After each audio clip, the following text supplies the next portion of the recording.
Chapter 47 of Puss in Boots Jr. and Tom Thumb. Another story. "Tell me another story about yourself," said the little boy, cuddling up to Puss Jr. So Puss Jr. crossed one leg over the other and commenced. "One day I met Little Red Riding Hood on her way to her grandmother's with a basket of good things, which I helped her to carry, and when we reached her grandmother's house she asked me in. As soon as she told her grandmother that I was downstairs in the hall, the dear old lady asked me to come up to see her. So I ran up the stairs and found them both sitting in a cozy room.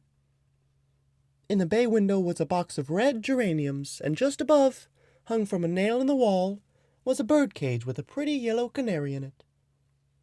"My grandmother has a canary," said the little boy, "but she hasn't got any geraniums." "I guess there are a lot of grandmothers who haven't got geraniums," said Puss. By and by, Little Red Riding Hood said she must go. So we said goodbye and started for her house.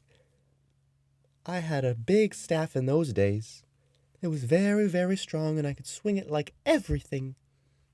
Well, after we had gone into the woods for some distance, what do you suppose happened? The little boy opened his eyes wide and said, "Did the wolf come?" "Yes, he did," replied Puss Jr. "Little Red Riding Hood got close to me. She trembled and shook, and she was so frightened. The big gray wolf came closer and closer, and when he got so near that I could feel his hot breath, I swung my trusty staff and hit him a blow on the head. 'Run, run!' I shouted to Red Riding Hood, and she ran away like the wind.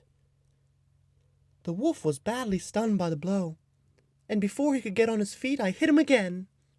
Then I turned and ran after Red Riding Hood, and when I caught up to her, we were nearly out of the forest and not far from her house."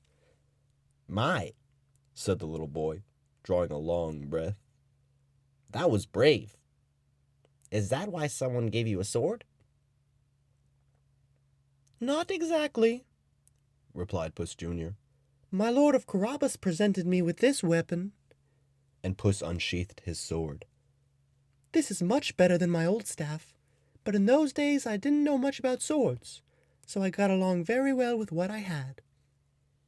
As Puss finished the story, the black sheep said, I must go to the meadow, so I will say goodbye for the present."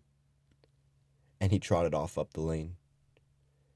"We must be on our way too," said Puss Jr., but the little boy begged so hard for another story that Puss sat down again. End of chapter 47.